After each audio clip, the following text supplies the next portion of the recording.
Hi everyone, this is Darren here, and today I'm going to teach you more about factorization by grouping. So in this video, I'm going to do factorization again, and I believe that factorization by grouping is slightly more advanced than factorization by extracting the common factors. So this one will be slightly more confusing. You really have to pay more close attention, okay? So I'm going to go through 5 examples, and let me start off with the first one. So the first example, suppose we have ax plus bx plus y times a plus b. Okay,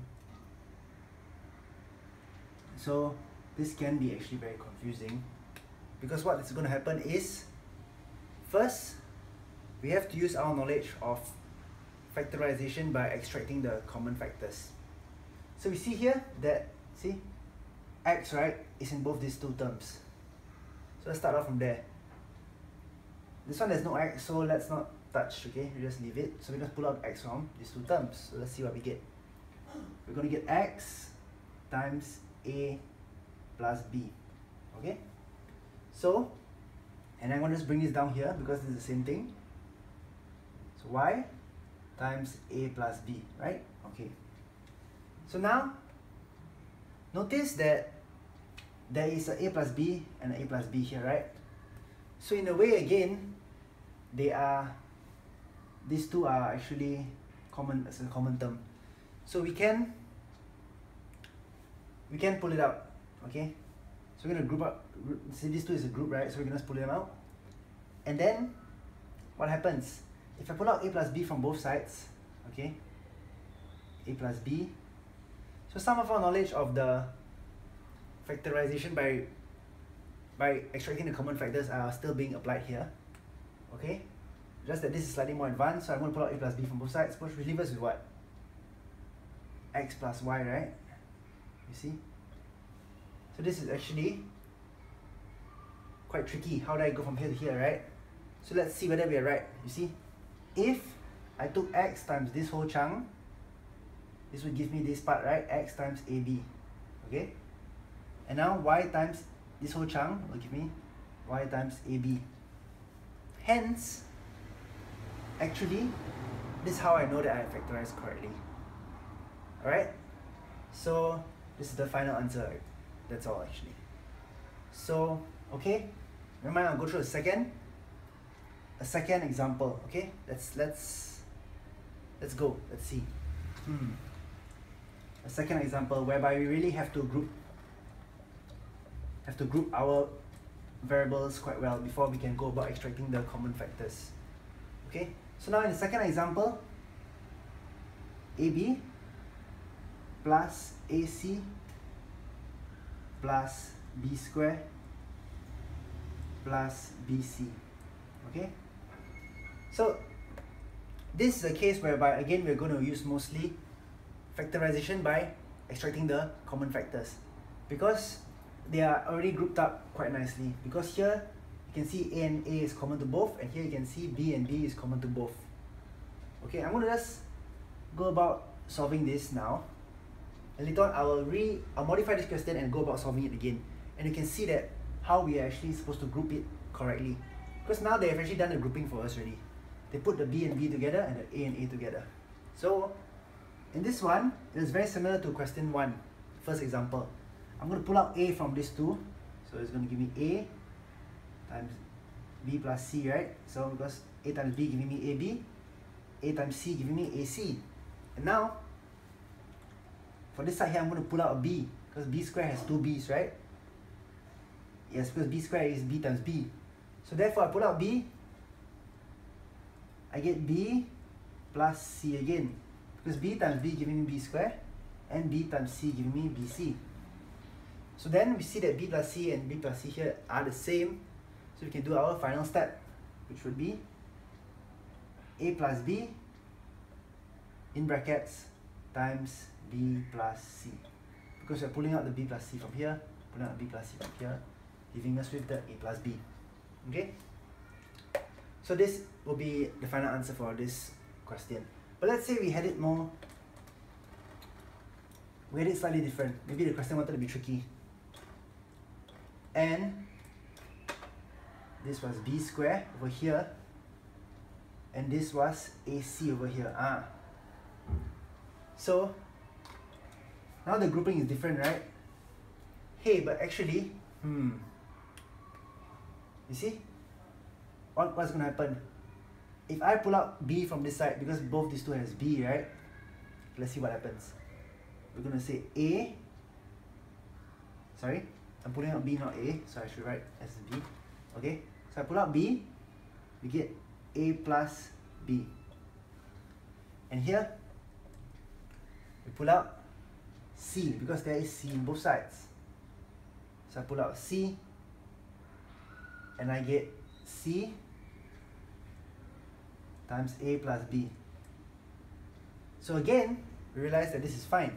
So a plus b here and here, again we can pull them out together because they are both common to this chunk and this chunk. So I'll just factorize them out, and I get a plus b times b plus c. Again, the same answer as previously, but this time you see the grouping was different, but we still get the same answer. But okay, one more. I again manipulate this question. Let's see. What if I put, okay, I put AC here and AB here. Now definitely there's going to be a problem whereby we actually have to do our grouping rather than just extracting common factors. Okay, you see, now AC and B squared, there is no common factor to pull out. So that's a problem. And AB and BC, okay, this is fine. So what we have to do in this kind of questions, really, we have to visualize and ask ourselves, because they're being tricky now. They're not giving us in such a nice order. So they've switched up the order. And now, how do we factorize, right? So we're going to get, let's say we go about without knowing how to do it. So I leave this part the same, and I just say, because there's no common factors, and then this part I just pull out a b, right? So b, a plus c. So and then it looks like we're stuck here, right? Yep. So that's the problem, you see. And this is the tricky part of grouping when you come to factorization by grouping. When they switch the terms, we might actually lose out and we might get confused. So what we must do is, we must realize in factorization, the order and how we group them is very important. And that is precisely my point whereby in this video, factorization by grouping is really how we group the variables and terms. So now we realize that, okay, that was bad, right? That gave us, we didn't really factorize completely. So this is the trick whereby now we have to see, okay, here we have b and b, fine. But here we have nothing. So that is why we have to start thinking, hey, let's swap, okay? Let's swap. So again, we swap these two. We can go by trial and error, right? And then we can see. See? So if we actually swap the two, we'll be fine. So therefore, what will happen is, with our visualization as such, we can do this working, okay? So we can just say, let's say this was the question, okay? So now I'm just going to say, this is going to be AC plus AB plus B square plus BC. See, this is the trick. See what I've done? I'm just basically writing down the same equation, but I'm grouping them nicely. Because now there's both sides have a B and both sides have a A. So now I can just pull out A from these two terms and a B from these two terms again, and then we'll get back to the same answer as previously, right? Which we've done. So I won't cover this because this is back to the previous example, exactly the same. So I'm just wanting, for this part, I just want you to realize that we can swap from here to here, get back to our easier example, and then from there we can solve. Okay, let me move on to the third example. Okay, so we have, let's say, 6st square plus 3sw plus 4t square plus 2w. Okay, so now let's see. Okay, both sides have s, right? So, and I also realized that both sides can be divided by 3. So, okay, this side might have a problem, you know. I'm thinking now, but we'll see whether we do encounter problem. But I just realized that only both sides, the only common thing is that they are multiples of 2, so I can extract the 2 from these two terms. Will that be enough? We'll see. We'll start off with just pulling out the 3s here from both these two terms. So this will give me what? It will give me as such 3s times 2t squared plus w, right? Because 3s times 2t squared give me 6st squared. And 3s times w give me 3sw. And so this part, as I said, I only can pull out a 2, so let me just pull out a 2 and see what I get. Okay? So I get a 2t squared plus w. Hey, so actually, see, now that I've pulled out a 2, right, although it seems like, you know, it might be not so good because, you know, ideally we like to have to extract more when you're factorizing. But see, even in this case, we just extract a 2, factorize out a 2, and realize that this and this are the same. So this is great. So actually, this is fine then. Therefore, what we should do is, let's go on, again, factorize from here. So we realize that this is a common term with both. We're going to just pull it out, giving us 2t squared plus w times 3s plus 2. You see? Because 3s times this chunk gives us this whole chunk here, and 2 times this chunk gives us this chunk here. Okay, so let me move on to the fourth example now.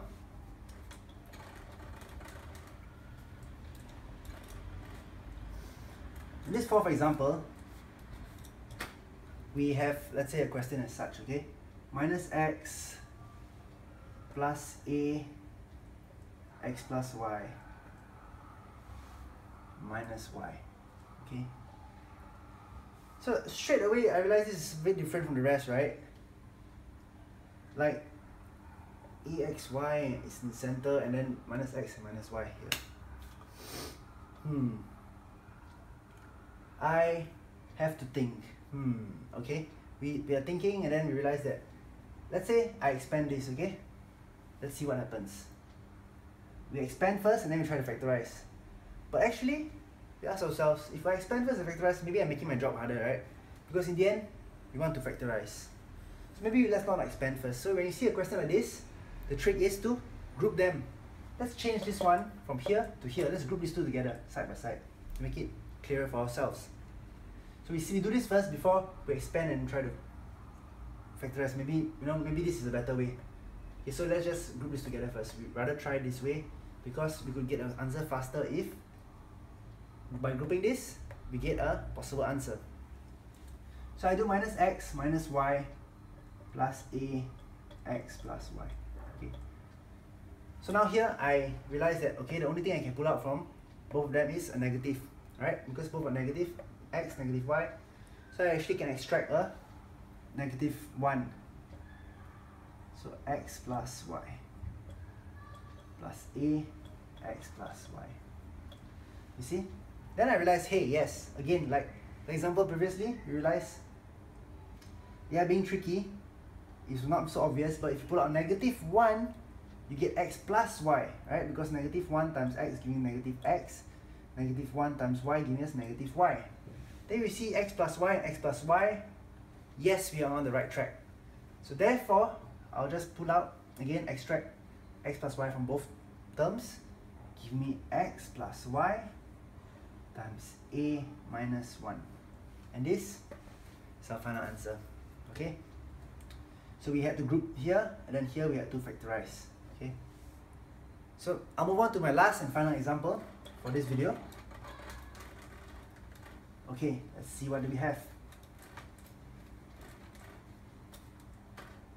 So suppose we had 3p squared minus 6pq minus pr plus 2qr.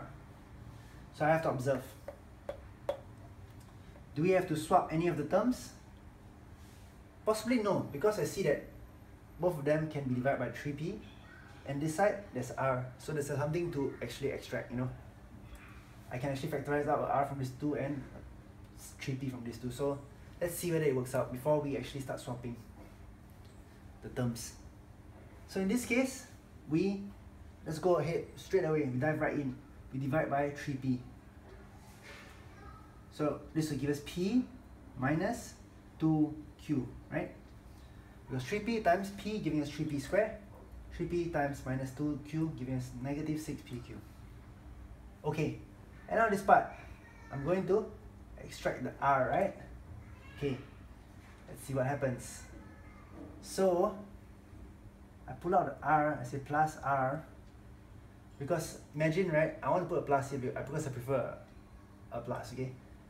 I rather have a plus here so the brackets won't be so confusing.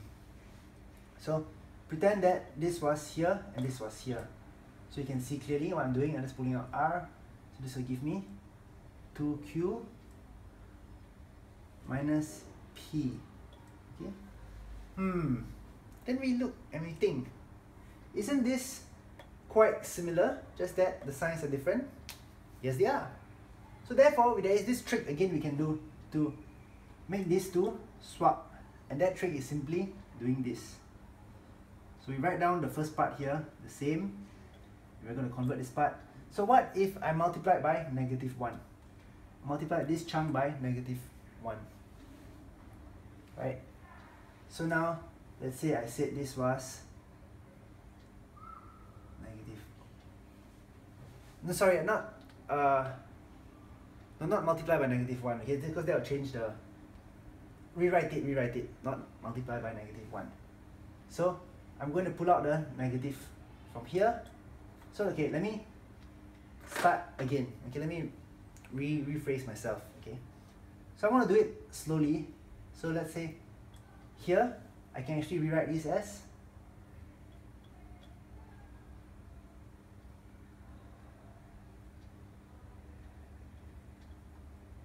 yes. So I'm actually not multiplying by -1, but I'm actually just factorizing out a -1. Okay. Don't mind my wording. I actually made a small slip up. Okay. So anyway, yes, I'm factorizing out a -1. So as you can see, if I multiply -1 with this, I'll get back here, right? Let's just test. -1 times p giving us -p. -1 times minus 2q giving us 2q. Okay, so great. So therefore now, I realize that this and this are the same. And these two, we can just combine, giving us -r. So this part here will all go away, giving us -r. So therefore now these two are the same. Again, we're almost there, and hopefully y'all can see, right, the final step, right? By now you'll have some experience, so you can probably see this, that we'll get 3p minus r times p minus 2q. So this is our final answer. So I hope that you actually learned something from all these 5 examples. Yes, they might be actually slightly more complicated, so you can actually you can rewind if you missed out and you don't understand what's going on. You can ask questions in the comments below. I hope you learned something. We enjoyed this video, and please like and subscribe. Thank you very much.